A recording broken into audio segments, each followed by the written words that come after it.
restoring biodiversity and enhancing that work. So we know it's a climate issue, it's a poverty issue, but also food, agriculture is a justice issue.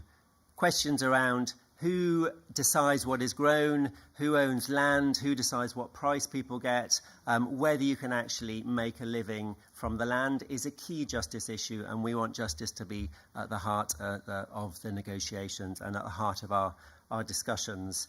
So the structure of this event this morning, just so you know, we are going to hear some short welcomes from the Nuncio from the Holy See, from the head of Caritas Internationalis, and then we will hand over to our panelists to hear presentations on their perspectives of this joint work that is coming forward.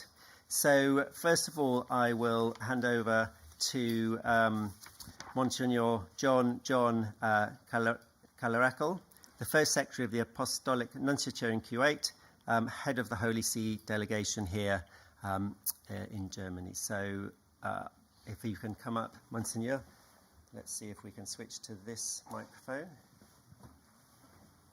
Thank you very much. Thank you. Dear friends, thank you and welcome. It is a pleasure to be here acknowledging the fundamental role of agriculture and food systems in climate change adaptation and mitigation. Food systems can and should play a much bigger role in climate policies. The COP27 Coronavia decision recognizes this role and marked an important shift, establishing the Sharm el-Sheikh joint work, parties which are now tasked with a holistic approach to agriculture and food security. As the session proceeds, this integral approach should be central. Pope Francis has many times highlighted that everything is interconnected, proposing the forward-looking concept of integral ecology, which calls for a new vision and a change of perspective based on the inseparable bond between concern for nature, justice for the poor, commitment to society, and interior peace. Our approach to environmental and socio-economic problems, including the agricultural ones, is based on the awareness that God entrusted the order of creation to humankind, and that genuine care for our own lives and our relationships with nature is inseparable from fraternity, justice, and faithfulness to others. This requires responsible behaviors as well as decisions that take into consideration the short and long-term impacts on of our actions. It means the acknowledgement of both intra- and intergenerational equity grounded on the principles of justice and solidarity. In this direction, I would like to emphasize 2 points for the Sharm el-Sheikh joint work to achieve its mandate and to promote sustainable land management pathways through a clear roadmap. First, an integral, holistic approach means that communities on the front lines of the climate and food security crisis should be involved to become the protagonists of change. They are often the stewards of the land and key agent of change, as recognized by the Coronavia decisions, and now a deep concern for those in the most vulnerable situations, which in this case are small-scale farmers and fishers and their engagement must be the driving force. Second, an integral, holistic approach means that we should move beyond a narrow focus on production to consider the entire food systems, which we know are responsible for 1/3 of greenhouse gas emissions and which must adapt to the adverse effects of climate change and can have an important part in tackling it. Thank you. Thank you very much. Thank you very much, and it's wonderful to see the Holy See being more engaged in climate change negotiations and bringing that voice, that very clear voice, around an integral ecology approach, an integrated approach, but around with the voices of people who are most affected being at the forefront of the debates. So I will now hand over to Alistair Dutton, the new Secretary General of Caritas Internationalis, to give a few words of welcome as well. Thank you. Thank you, Graham. Just put that there. And good morning, everyone. As Graham says, I'm the new Secretary General of Caritas Internationalis. I'm also in my old job, so I have two hats on today. I'm the Chief Executive of SCIAF, Caritas Scotland. So it's with both of those hats on that I'm delighted to be one of the co-hosts, that Caritas is one of the co-hosts of this event this morning. Caritas Internationalis, for those who don't know us so well, we have a national entity, a national organisation in 162 countries around the world, working in over 200 territories. And we have the reach from national leadership on the part of our bishops and Caritas officials through the dioceses and parishes into every village in the countries where we are. So we really have that global reach. And what we hear all the time and more from people in communities at the very grassroots where we're working is that life is becoming more and more impossible because of the increasingly erratic and extreme weather that they're facing. A video we might have shown earlier showed pictures from Marsabit in northern Kenya, where people had literally left their villages because it became impossible to feed their families. Through Caritas's work, we've been able to help them to go back, but that position is becoming harsher and harsher year in, year out. At the time the video was made, 70% of livestock had died, and these are pastoralist people who depend on their livestock, and we're now going into the 5th dry season where the rains have failed. So of the remaining 30%, many more will have died, and that's the reality and the voices that Father John was just saying we need to bring to the heart of these negotiations. So it's not us talking about them, but their voices are at the centre of everything we do. And so with that sense of how impossible it is becoming, it is essential that sustainable agriculture and just food systems are brought into the agriculture debate. This can't be a global debate working at a very macro level. We need to bring people to the centre of this and make sure that our food systems serve everyone. That's all I want to say today. I look forward very much to hearing what people have to say, and I hope it all goes well. Thank you. Thank you. Great, thanks very much. I'll stand up to feel a bit more comfortable. So we have our panellists here this morning. So just to also introduce you, probably the key person in the room today is Anne at the front. So particularly for you panellists, she's our timekeeper. So if you see Anne wriggling, it means you've got a couple of minutes left. If she approaches you, you know that that's kind of the end is coming. So we've got, thank you so much for coming. We have 5 panelists who are going to share some of their perspectives of where the joint work in agriculture is going, but not just the detail about what might be finally agreed in the text this week, but also we want this to kind of discussion to put this in the context of the dream of what does success look like on agriculture work in the UNFCCC over the next few years. How could it link to some of the other conventions and some of the other global work? Because we know negotiations are key, getting the joint work agreed is absolutely vital.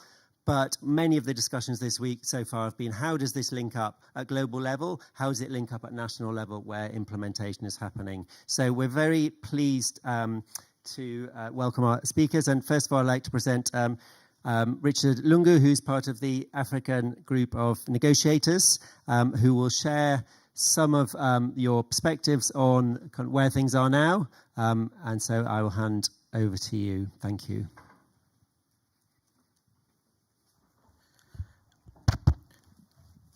Thank you so much. Good afternoon. Good morning, everyone. It's always a pleasure for us as AGN to be present at this particular event, which we think that is a very good platform for us to share our ideas with regard to how the negotiations on agriculture are progressing. From the outset, let me recognize the presence of the head of the Holy See delegation here, and also different representative of different organizations present here. So when it comes to the topic itself, first of all, the African group of negotiators are of the view that agriculture is one of the key priority areas for two reasons. First of all, our livelihoods are dependent on agriculture. Whatever we get from there is what sustains us. Also, we are looking at it from the food security point of view. It's always important to understand that we want to have plenty to eat, plenty to sell, plenty to actually sustain our livelihood. And that's where the issue of negotiations comes in. With regard to what is happening here, you are all aware that in the recent past, we never had a coordinated approach when it comes to negotiations on agriculture, until when the AGN, through its mechanisms, we had to ensure that we have a structured way of having discussions on agriculture, and that's where now the Colonovia work program was actually born, to ensure that we are all at the same level of understanding. The Colonovia work program for us, it's a platform that is actually helping us to forge ahead with regard to how do we ensure that agriculture is brought to the mainstream of negotiations, and also how do we share our views, because it was difficult in the negotiation room to ensure that everyone is at the same level of understanding. So through Colonovia program, we are able to have dedicated workshops, peer-to-peer activities for us to provide clarity on certain issues pertaining to climate action on agriculture. So the African group of negotiators is of the view that the joint work program, which was established in Sharm el-Sheikh, presents an opportunity for us as AGN to mobilize resources to implement our actions, and also to build our capacity to be able to sustain our livelihood through implementation of sustainable agriculture initiatives. And also we want to use it to ensure that we acquire appropriate technology development and transfer. So from the AGN perspective, we are of the view that this particular work program, Sharm el-Sheikh Joint Work Program on the implementation of climate action on agriculture and food security, should be able to catalyze action globally, which would ensure that whatever decisions are adopted, these decisions should be in line with our sustainable development priorities, contribute to climate change mitigation and adaptation, and also ensure that at the end of the day, we should be able to sustain the livelihood of our local people in different localities. So what are our views on the new topics under the Joint Work Program on the implementation of climate action on agriculture and food security? First of all, we have the approaches to sustainable agriculture. This is very important for us. We want to ensure that at the end of the day, we engage in sustainable approaches that would actually help us to have what we call core benefits when it comes to climate change. First of all, reducing the emissions that are coming from the agriculture production processes, and secondly, ensuring that we are actually promoting production of what we call optimum food for our citizens, which will eventually contribute to food security. So under this approach, which is on the sustainable agriculture, we want to ensure that we cover pertinent areas such as agroecology, climate smart agriculture, which is very important. We also want to look at nature-based solutions. How do they contribute to climate change mitigation and also adaptation? Then we are also looking at the new and emerging issues. You are aware that we are now engaged in what we call artificial intelligence. So we need also to explore on this one to understand how does it relate to sustainable agriculture, and is it going to actually impact on our food security or food production system and the like. Then we want to also ensure that we have an integrated system for sustainable intensification of agriculture. Right now, if you go to different African countries, you realize that the yield per hectare is around 2 to 3 tons. And when you compare it to the same piece of land to other mechanized actually going up to 7 tons in terms of yield. So we want to ensure that we minimize usage of land, but also optimize on the production process, which would actually should be done in a more sustainable manner. On the agroecology, which AGN stands at, we understand this as a production option, which will actually strengthen climate resilience and also sustain our food production processes for small-scale farmers. We may have also to consider topics which can be integrated or maybe can integrate best practices and also appropriate technology that combines scientific and also indigenous knowledge in agriculture and food security. This is very important for us. Indigenous knowledge, I think we don't need actually to have any explanation on that. It's what has sustained the production process, but we want to ensure that it also contributes to intensification and also ensure that it helps us to achieve our goal when it comes to climate mitigation and adaptation. On finance, we know that we have dedicated financial mechanism of the convention. So through this particular mechanism, we should be able to ensure that there is provision for agriculture production systems, and also some of the projects on sustainable agriculture could be supported through the Least Developed Countries Fund, the Special Climate Fund. Also, with regard to the governance issues, we also looking at the possibility of creation of dedicated working group to oversee the facilitation of agriculture and food security issues.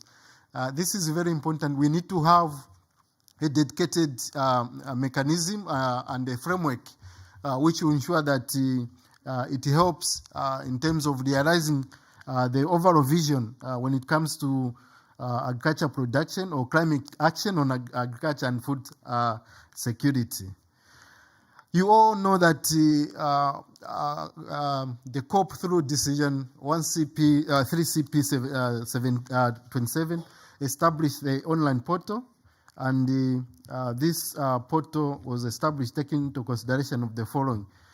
We know we need to have online portal, which should be under the new FCCC. And also this portal should help us to actually share information on projects, initiatives, and policies for increasing opportunity implementation of climate action on agriculture. Lastly, what is critical for AGN in this session and in the roadmap is identification of the gaps, the challenges, and opportunity for enhancing coordination and implementation of action on implementation of climate action on agriculture and food security. Thank you so much. It's always a pleasure for us to be here, and we are looking forward to interacting with you later on. Thank you so much.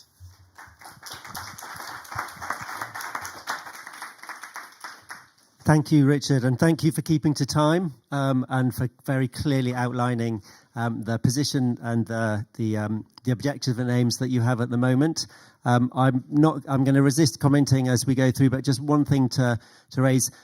Talk of finance kind of comes in and out of UNFCCC processes in various ways, but there's a huge amount of research showing that actually a lot of finance to agriculture is going to quite harmful practices to the environment and to climate at the moment, and it would be it's a really interesting ongoing discussion around we do need more money, but actually we can shift a lot of the money going to harmful practice. So I know that the Just Rural Transition, the World Bank and others are looking at how to repurpose some of those subsidies, and that seems as though it's a potential in terms of linking with other processes. So it's not that you need to, you do need to raise more, but actually there's an awful lot of better stuff for climate, for environment and poverty that can be done with existing resources. So thank you. I'll hand over to Hervé Grana from the EU, the lead negotiator at the moment. So over to you, and thank you for being with us again this morning.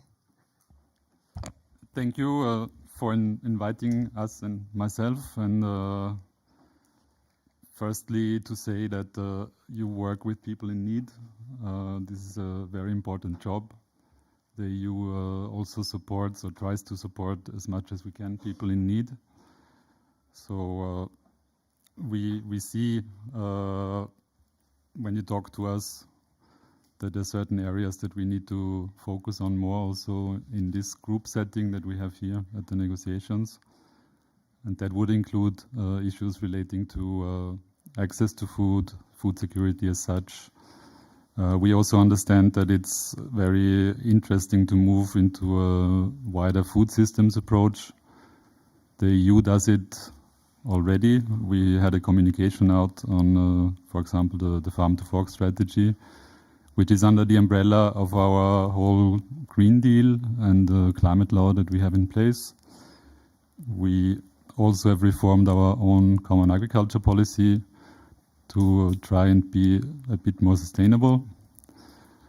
This is an ongoing battle for many countries and also for the EU. We will over time try to do our utmost to be as sustainable as possible. So there's also a move away from a pure production approach to a more holistic and integrated approach. And well, our view is that we had a very good result from the Coronivia joint work on agriculture, where we established a number of objectives that we have set ourselves to be implemented in this follow-up program that we have now. Amongst those objectives, we already heard some because my colleague has mentioned them, so that we work on food security, that we are better coordinated and have a better understanding when it comes to the different aspects of this work. So mitigation, adaptation, and other cross-cutting issues are all there and are always there. So it's very difficult to separate those. The EU has always been an advocate to be inclusive and making sure that especially smallholder farmers, indigenous people, rural women are not forgotten. They also a huge part of our development work. And because there's a lot of smallholder farmers in this world and also a lot of women working in this area, it's necessary to provide support. We are also aware that there's a need for more coordination in our setup that we have here under the negotiations. We have several different funds, we have several different venues of discussion where our topics can come up, which is why we totally agree that we need to make sure that we have good coordination going on. Where we would not agree is that we need another committee or group for that, because we already have one, and it's our job to make sure that we coordinate well and that we communicate with our colleagues in the other agenda items. And if we do that, then we will get good results. What do we expect for this 4-year work program and this session?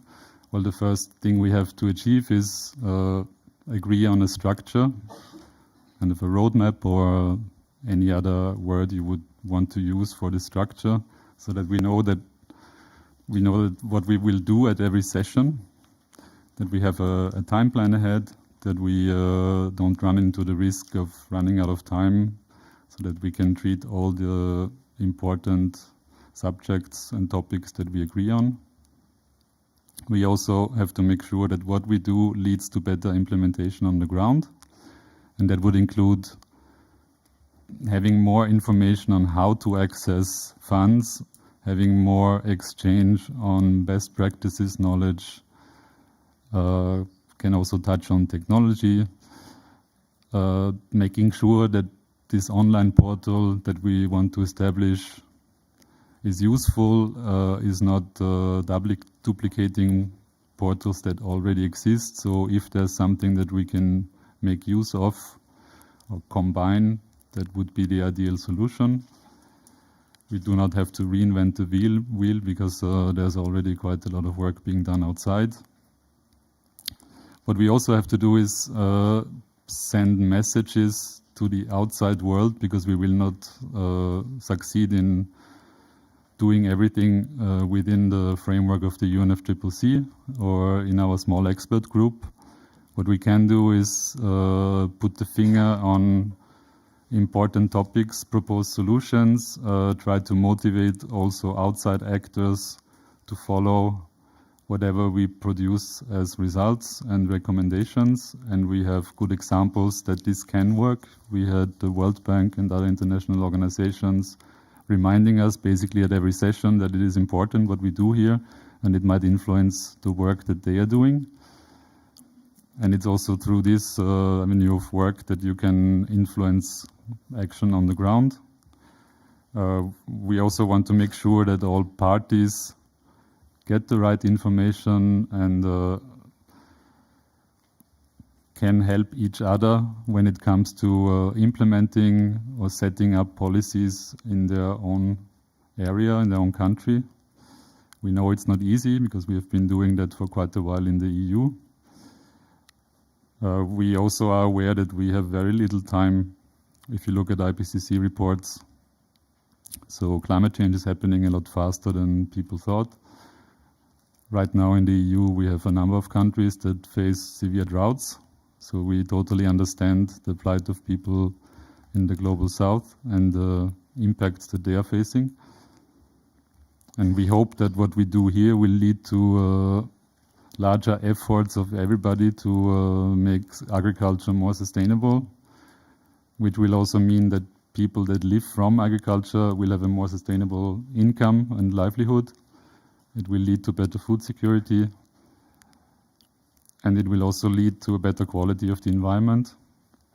So that are all very big and big and laudable goals. And our hope is that we will put a lot of effort into that. At this stage, as you know, we didn't have any closed sessions, so most of you should be well aware of what we have been doing in the last 2 sessions. We are currently waiting for a text coming from the co-facilitators.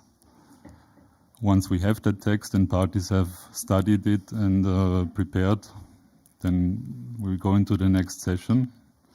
And then our job is to agree on first the structure and also the workshop topics. there's a high variety of workshop topics. We don't have 50 sessions, so we need to be reasonable and together agree on 3 or 4, but that should be doable. The EU certainly is flexible to a certain degree, as always. And we look forward to work with our colleagues also from the African group of negotiators, specifically because there's a ministerial meeting coming up in Rome between the African Union and the EU, where we have a session on sustainable and resilient agricultural systems that we have set up. So you can be assured that there will be more collaboration and working together between the two groups. And we also look forward to that. And I think with that I will conclude. Thank you.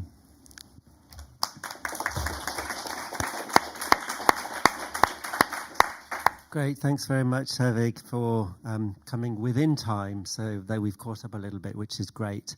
I think looking at the EU proposal, we really welcome some of the ideas that have come through around how different groups might be able to participate in the ongoing discussions to implement the joint work, and the emphasis on some of the marginalised groups whose voices aren't necessarily always heard. Even though it's difficult in international meetings, it's great to see that as an emphasis and working out how to do that in practice. So I'll now hand over to Lucia Spieler, who's the new Secretary General of Caritas Africa. So lots of new roles in Caritas Network because they had their national or international assembly in Rome last month. So various people elected to new roles. I'm delighted to welcome Lucy, who has been working as the policy lead on food and climate issues within Caritas Africa until recently, and now she's stepping up. So she will speak to the joint submission that many Catholic agencies did to the new joint work programme. So thanks, Lucy. Thank you, Graham. So I will present to you the highlights from a submission by a group of Catholic actors on our views around the implementation of the joint work on agriculture and food security.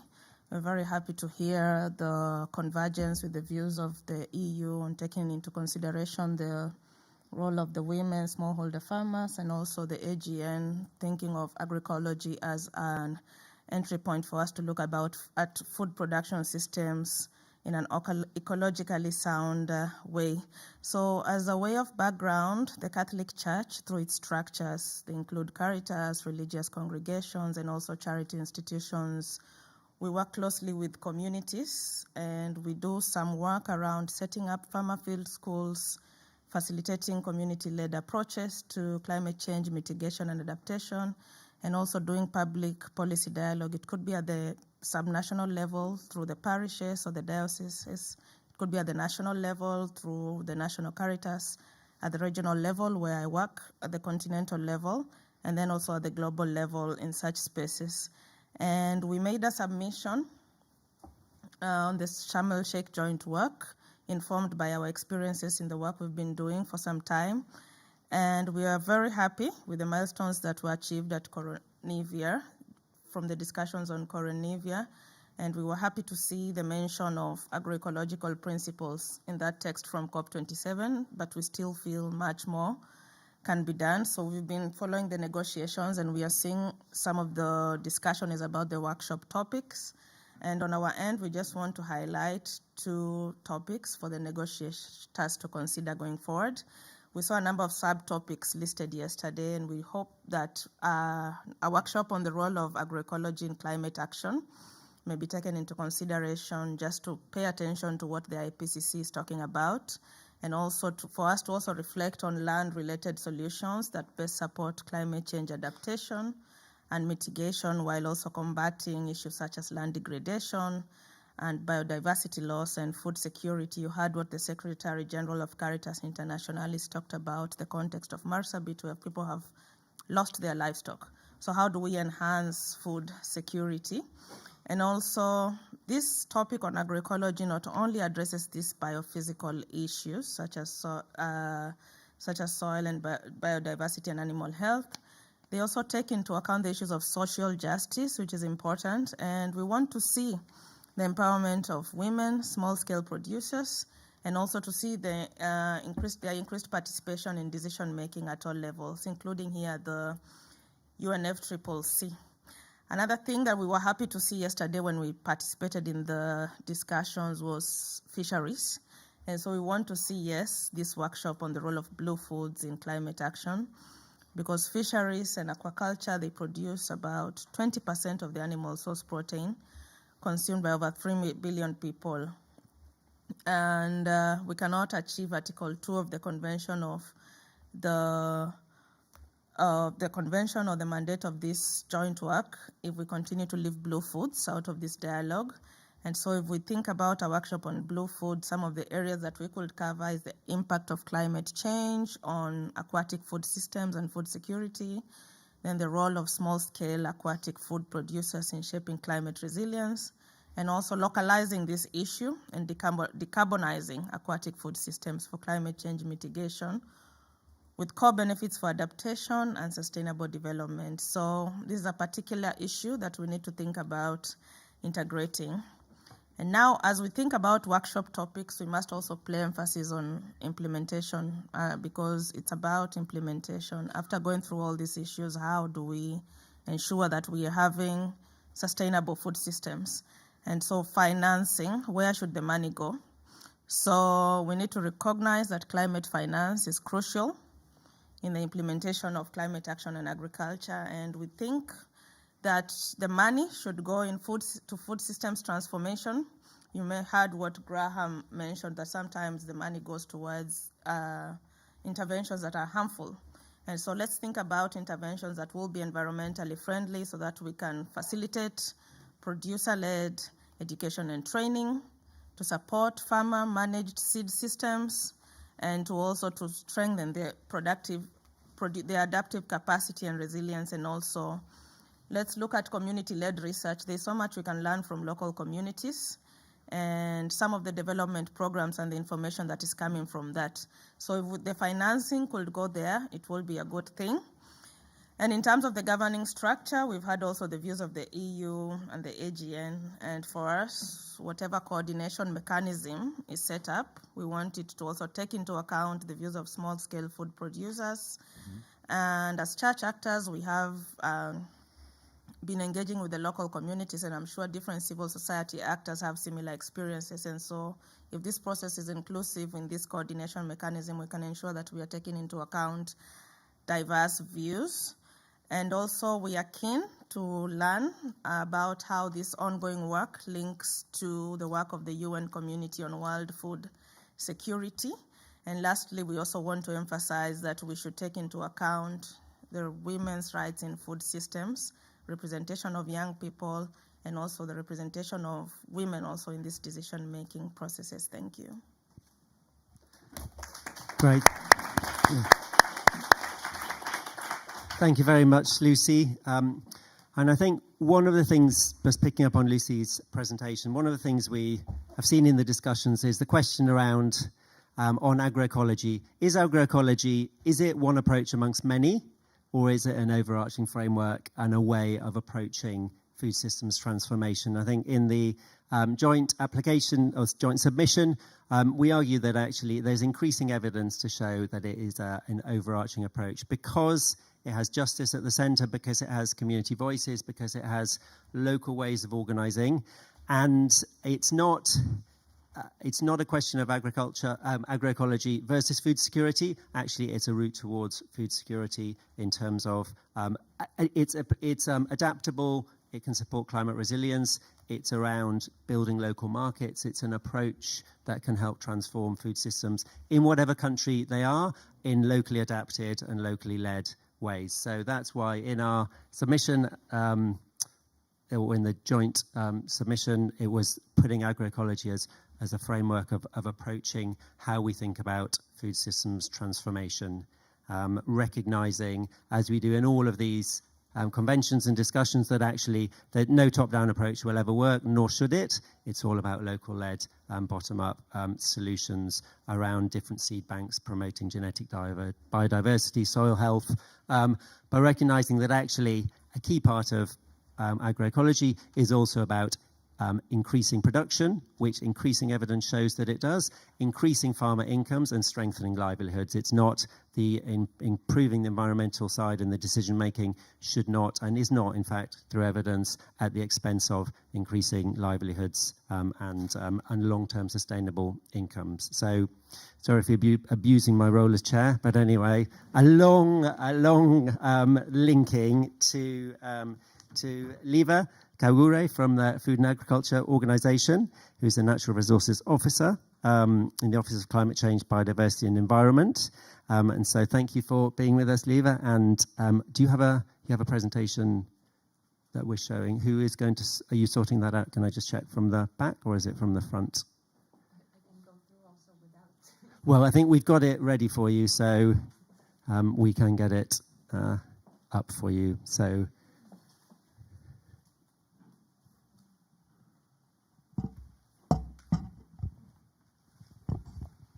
Over to you, thanks. Yes, so thank you very much for inviting us to be here in the panel. It's my honor to also represent FAO and share our vision on the Sharm el-Sheikh joint work on implementation on climate action, on agriculture and food security. And I hope by the end of this session there will be also a shorter term to be used. Can I get the next slide? Thank you. So I'm sure that everybody is aware of the decision and what exactly it entailed, but this slide is just to remind you also on the details, but also to mention that it was hard discussions and it was a critical step at COP27. And it indicated that there were outcomes and of the Coronivia joint work on agriculture, and they need to be picked up and move towards the implementation. And it also was a strong signal to all what we call Coronivia or agriculture community that these discussions need to remain under the convention and deserve a separate discussion track or negotiation track and continue move towards implementation. The next slide. And here, just to remind you what already was mentioned, that it seems like 4 years is a lot, but at the same time, there is a limited time period and limited activities that can be squeezed in the COPs and then SB meetings where the requested workshops and kind of consultations on the implementation can take place.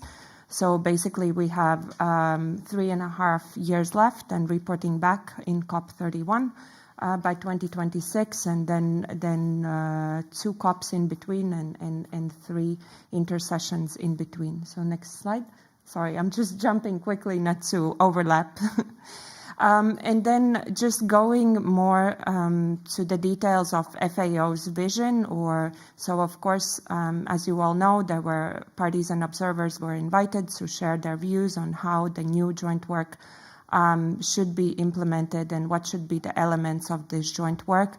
So our kind of primary focus was to the fact that, yes, there needs to be a shift to the implementation, and we were advising parties to define more concrete action plan that can address and support the key outcomes of the Coronivia joint work on agriculture that was also outlined in the decision, and also consider 1.5 pathway for the agriculture.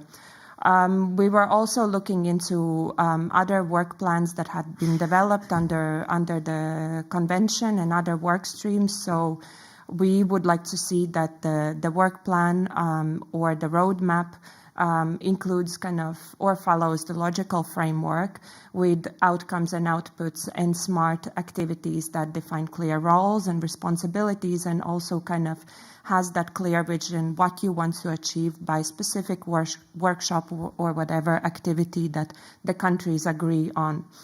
And of course, then it should also follow the findings of the 6th assessment report, to also help enable environment for the for adaptation and mitigation options, and also include reporting mechanisms on how actually countries are following the outcomes or the recommendations that they made after the 6 years of the Coronivia discussions and the vast and very rich workshop discussions that we had.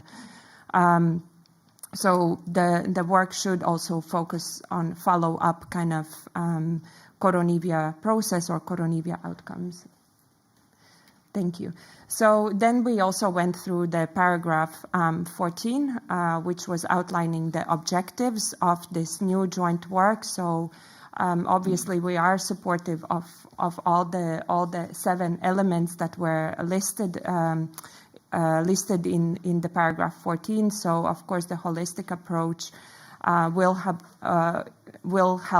We see that it will help to address adaptation and mitigation challenges in agriculture and food security, and also it provides opportunity to link with the broader approaches such as agri-food systems and see the linkages, what the agri-food systems are offering also in the context of the discussions under the on agriculture under the convention. So we see that there are synergies.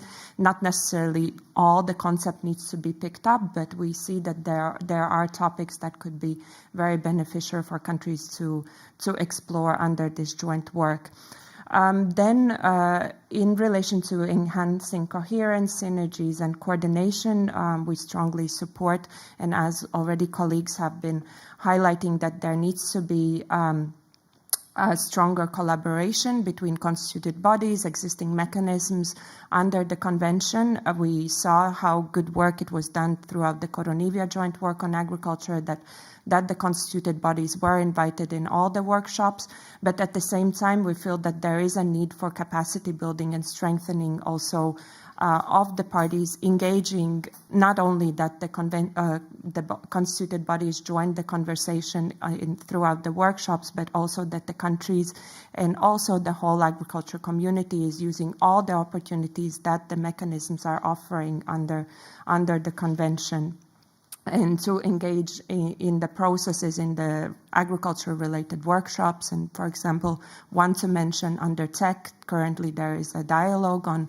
food systems, water and land nexus taking place, and I think that's also very relevant for the whole community to see that work that is happening and coordinating between. Further? Thank you.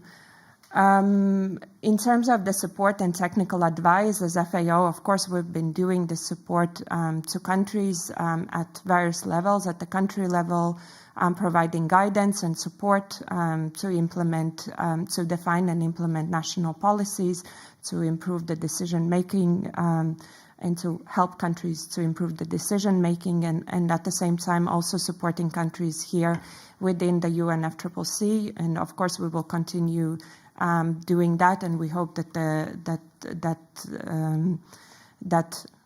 this joint work will also kind of enable environment for different stakeholders also to provide further support on agriculture. In terms of the research and development, also here we have heard the reference as well that there is more need for innovation. What we also see as a gap, and hopefully that this work could help to enable the environment, is also to look more at the national solutions or the local solutions that come from the countries. So we also see that there is a gap for investing in the national research and development that is focusing on local solutions. So not only that the innovation comes from let's say the international processes, but also from the countries as well. And of course, in relation to the knowledge sharing and in the reference to the portal that was requested by the decision, we're also saying in our views is that there is a lot of vast information out there. There are also a lot of knowledge portals existing, and quite few within FAO. One of them is the Climate Change Knowledge Hub, where we've been gathering the information on different projects, knowledge products, providing platform for information exchange and communities of practice for experts to share their experiences. So in our view is also that there is a need to also capitalize on the existing portals and materials and build on that knowledge and not to reinvent the wheel. And then as FAO, we also stand ready to support this process and whatever countries decide in this process, whether the portal should be within the UNFCCC or elsewhere. We're ready to share our work that we've done so far since few years, gathering all this information. Next, and no, that's backwards. Yes, this one. Thank you. And then just to summarize also, obviously, FAO, we are with the mandate of ensuring food security for all, working on the agriculture. So, of course, we are involved in a lot of activities, and we are hoping that these processes are helping to also enable environment for the negotiations. So just to mention that last year also the FAST initiative was launched as COP27, and we are moving forward with establishing a secretariat by end of September. My colleague Marcel Bernoux here in first line or first row will be happy to discuss. I already mentioned the Climate Change Knowledge Hub, which is gathering all the a lot of knowledge products and information for countries to share information and learn from each other. We are involved in a lot of partnerships that are supporting the process under the convention and outside. And also we are working with the key financing institutions, but also with the bilateral donors to help countries to access climate finance and address climate change in the context of agriculture. So I already saw the sign that I have to finish, so thank you.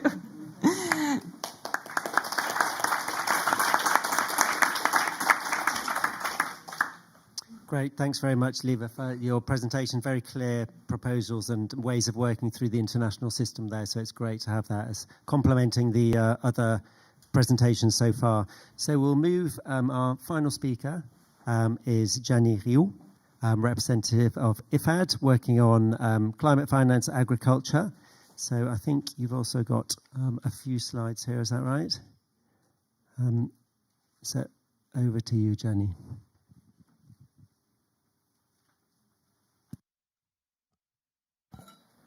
Thank you very much. It's really a pleasure to be here. Thank you for inviting IFAD and for this event. I'll be pleased to present IFAD's view on implementation related to agriculture and food security and what we are doing currently, and just sharing some suggestions or some views in relation to the SHARM joint work on agriculture. So I'm just looking also here because I cannot see my slide, but maybe next slide, just very quickly in terms of IFAD. So it's the International Fund for Agricultural Development. So it's a fund dedicated entirely to agriculture, rural areas, food system. And basically it's the only organization that is both UN and an international financial institution. And broadly, our work contributes to the SDGs, especially SDG 2, but many others. And we focus on agriculture, targeting the most vulnerable. So we have a very strong approach in terms of who we work with, both country, but also at local level. Also we have been doing a lot of work on adaptation and also kind of demonstrating impact in terms of resilience and building capacity for adaptation. So that has been also an area of work where IFAD has been quite good at providing evidence and results of really what does it mean to bring adaptation in our project.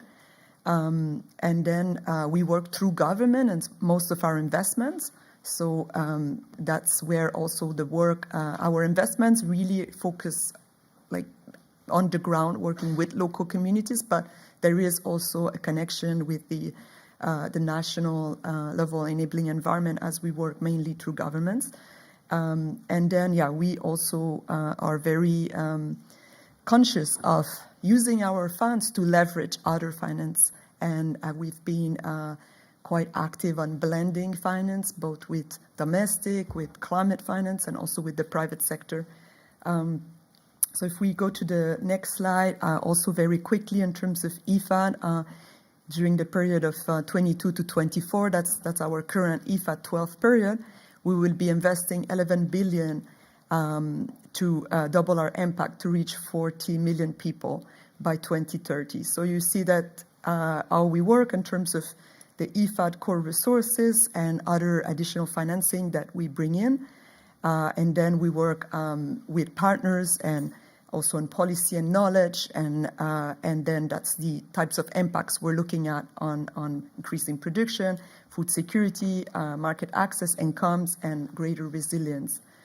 Now, if we look at the next slide, I just want to show you a little bit more on IFAD kind of climate finance blended approach. So this is something that is working, that IFAD has been gaining experience and doing. So looking at our own design process, where we are both not only mainstreaming climate, but other mainstreaming teams, and especially these aspects of the most vulnerable. With the climate finance, both that we have an internal adaptation trust fund from bilateral donors, but also with the climate funds, the GCF, and adaptation fund.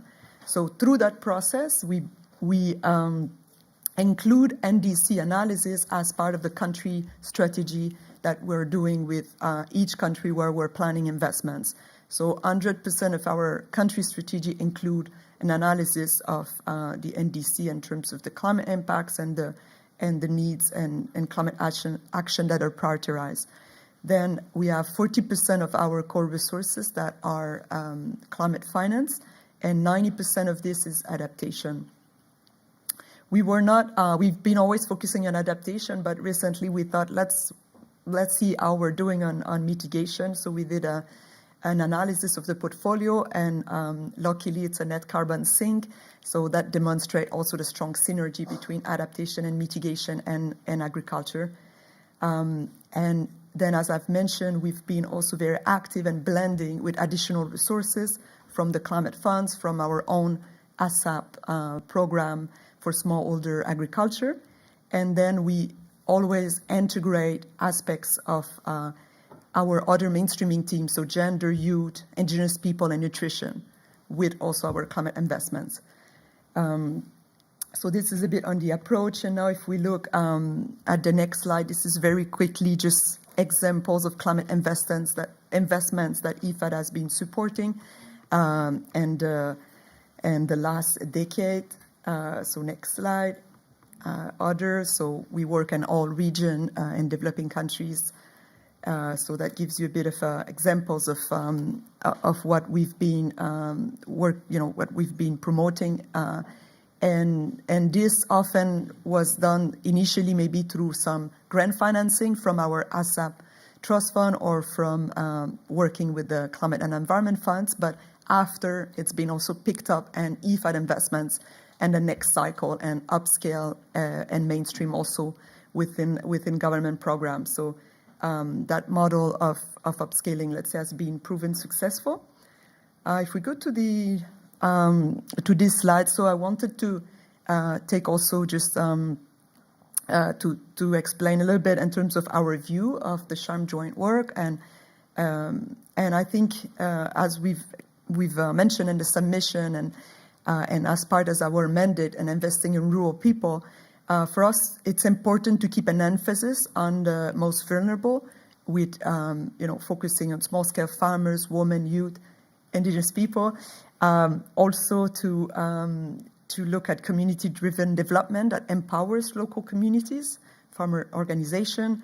Also in terms of more integrated landscape approach that would, at local level, that would bring in the climate, biodiversity, ecosystem services, food security, socioeconomic dimension, so that it's very integrated at landscape level, but also very inclusive along the value chains. We do work also a lot on the broader food system. Knowledge and learning is important, for sustainability and for kind of building capacity in countries and in local communities. Then also the aspects of partnership, collaboration, coordination for implementation, and especially with this blended approach, and engaging also the private sector.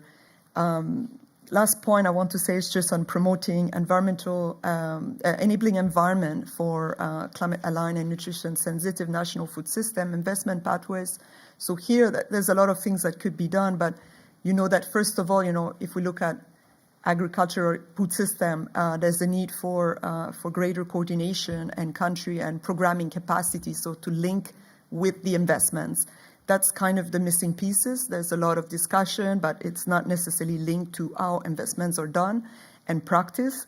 So I think we need to connect a bit better on that aspects of what are the avenues for, for implementation. So is it, they can be policy, revision, change. We need to know already in country how much of domestic resources go to agriculture, go to food system, and then also what are funds available and the right incentives. So I think that's an aspect which this work and SHARM joint work on agriculture should connect to.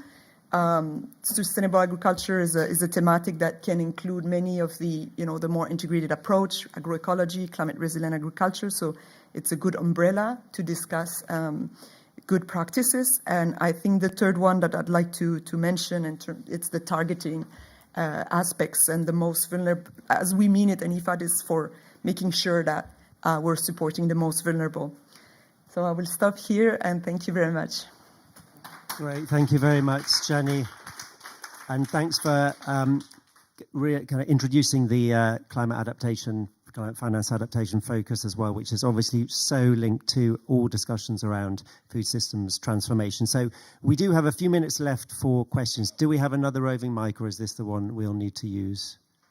We've got one at the back. So I can take 3 or 4 questions. Now, please, questions, not statements, because I'm going to come back to the panelists for 30 seconds each for their kind of final remarks. So we'll take 4, I think. So lady there, see Bernadette, and then a gentleman at the front and gentleman over there to start with, and then the final 5th hand there. So if you can bring the mic around, so please, really brief questions so we have time to hear back from the final. We've only got 10 minutes till we get kicked out.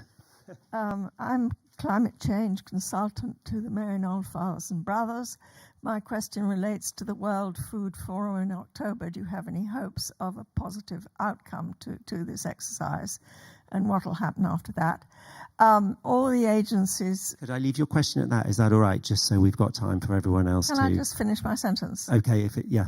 All your agencies are Catholic. Do you foresee any collaboration with ACT Alliance and other non-Catholic Christian formations? Great, thank you. Over to Bernadette. Good morning, everybody. I'm Bernadette Fischler from WWF. I think it's fair to say that we are here together as friends of food systems, or friends of food system transformation. So as friends, I would like to ask your help and your advice here with a challenge that I have received recently. So often when we speak to developing countries particularly, they say, look, when you talk about food systems, you always talk about mitigation. And that is probably true, because the IPCC says we need to address emissions across the whole food system to stick to 1.5 degrees. And for WWF, for example, as an evidence-based organization, we think that's a super killer argument. But they say, like, look, we care a lot about adaptation and resilience. So my request for help here is, like, if you had to do this elevator pitch for food systems from the adaptation and resilience lens, what would be the killer argument that you would be putting forward, please? Great, thank you. Thank you. My name is Brian Galligan. I'm with Jesuit Justice and Ecology Network Africa. We were one of the contributors to the joint submission. We also led a submission with really broad support, specifically on the topic of blue food, so both including fisheries and aquaculture. So in addition to the workshop topic, which we think is really important, this venue, like many other food venues, has left out blue foods for some time, including small-scale food producers in the global south who are quite vulnerable to climate change. So my question is, how do we mainstream blue foods, not just through a workshop topic, but through other aspects of the Sharm el-Sheikh joint work, for instance, the synthesis report or any other mechanism? Thank you. Great, thank you. Great short questions. This is great. Thank you. Thank you. My name is Jan Wolf from Buddhist Tsuchi Foundation. I was just wondering, I heard a lot about food production and adaptation, but is there also a focus on sustainable consumption of food, especially in the developed countries where we have a lot of people who are obese, a lot of people who eat too much meat and could shift part of their diet to plant-based, for example, to reduce their carbon footprint in the food consumption? Thank you. Great, thank you. And then the final question, the lady in the middle, yeah. Hello, my name is Ingrid Jacobsen, Bread for the World, and I see two people on the panel from Rome-based organizations like IFAD and FAO. My question is now, how do you connect to the Council of Food Security and the social society mechanism, because that are very great, very big and inclusive institutions which are already there, and I didn't hear one word about them. And it's my question, how do you connect to them? Great, thank you. So we have 5 minutes left. I'm going to start from the far end with Richard. So really kind of your key takeaway, answering the question, and then we'll come down the table this way. Thank you so much. I will just respond to one, which is mainly focusing on the fact that discussion on the food production system is always mitigation centric. Yes, indeed, that's a very big concern for us as the African group of negotiators, because if you look at the ongoing process, particularly when you are looking at the GST,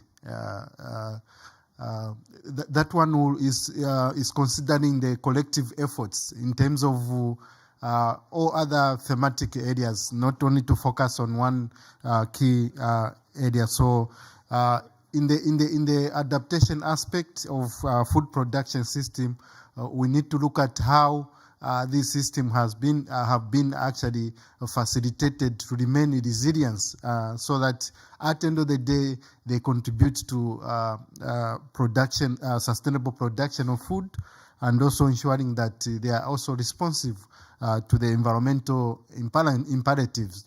This is very important. So we need to look at all aspects of food production system, be it mitigation and adaptation. It shouldn't be only mitigation centric.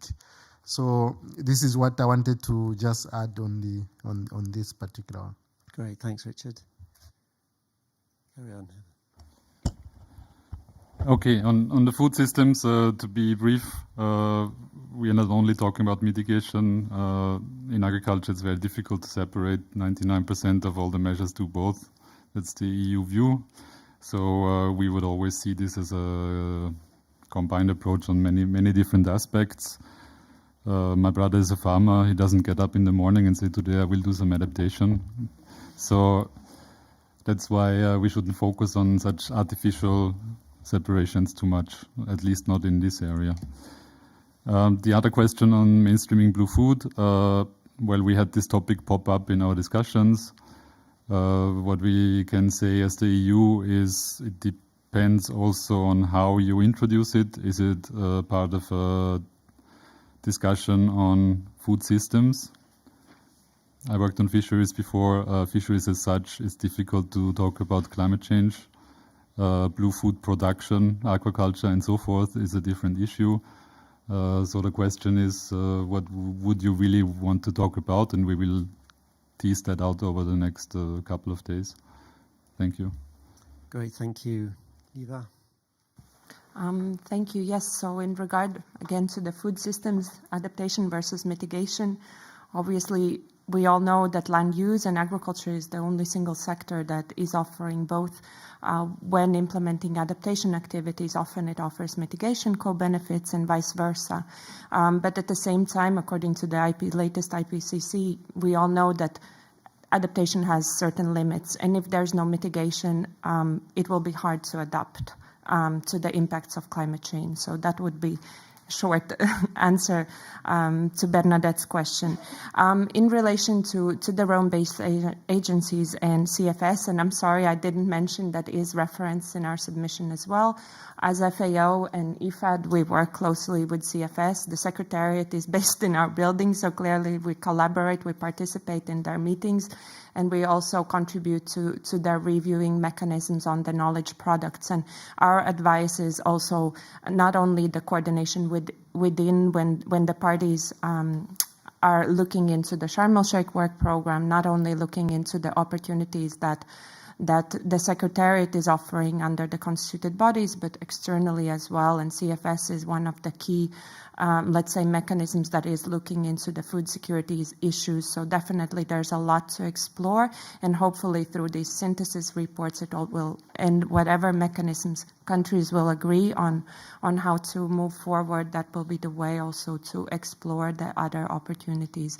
But just to remind, this decision is not the only space. There's a lot of opportunities out there where agriculture and climate change is being addressed. So we cannot just sit here in these four walls and say that this is where we need to reinvent and re-explore. We have to go out there, all of us as the agriculture community, and provide these linkages. Maybe the next meeting needs to be in Rome. Anyway, so Gianni, just to... Thank you. So now just maybe quick reaction. Yeah, of course, as Liva said, from IFAD side also, we are very much involved in the stock-taking moment on food system that will happen in Rome at the end of July as a kind of follow-up from the UN food system. Climate and environment is well addressed there, but it's also broader, I think, in terms of issues that are being looked at, and also and the CFS. But yeah, there's different maybe sometimes communities, so that's why coordination is also important, and to bring in the outcomes of Coronivia and what will be done in the Sharm el-Sheikh joint work, and to also these other avenues, no, that can have impact for implementation. So I think we should keep that in mind. And on terms of the food system and adaptation, I think that's the IFAD pitch is all around that. It's really like trying to show, adaptation in both the landscape, the production, but also all along the value chain. So that's really where we've focused all our climate finance work. But we did realize, nonetheless, that there's so many synergies with mitigation where, in some cases even could attract dedicated climate finance and could help also countries that have expressed interest in climate action and the sector for mitigation and their NDCs to achieve our objectives. So we are going forward, taking more also looking into that more, but still considering we focus on the most vulnerable, adaptation has been our focus. Great, thanks. We've got 1 minute. I think we're going to be booted out soon, but I just want to give a word to Lucy before we wrap up. Thanks. Okay, so Caritas organizations embrace ecumenical cooperation. So we are happy to work with ACT Alliance and other actors. We've done some work before with Bread for the World and ACT Alliance. And also in terms of responsible consumption, we are looking at food systems from a holistic approach, and it's one thing we will continue to work on. Thank you. Thank you. And I think from Caritas Internationalis, there's a strong commitment as Alistair starts to work as General Secretary for ecumenical work. So I think it's great that faith groups are getting more involved in food spaces, but I think there's a greater chance for collaboration. So it just leaves me to thank all of the panelists, to thank the speakers, and to thank you for coming. In my notes, it says sum up key points and areas of agreement and disagreement. I'm glad I don't have time to do that because that would have been an impossible task. But yeah, let's continue to work together in this space, both in the UNFCCC spaces, but also in other spaces, as has very clearly come out, because I think we're all here together to kind of tackle this challenge so that the food system is transformed to adapt to climate change, to mitigate, but also with a very key justice and livelihoods strategy as well. So thank you very much for coming, and enjoy the rest of the day.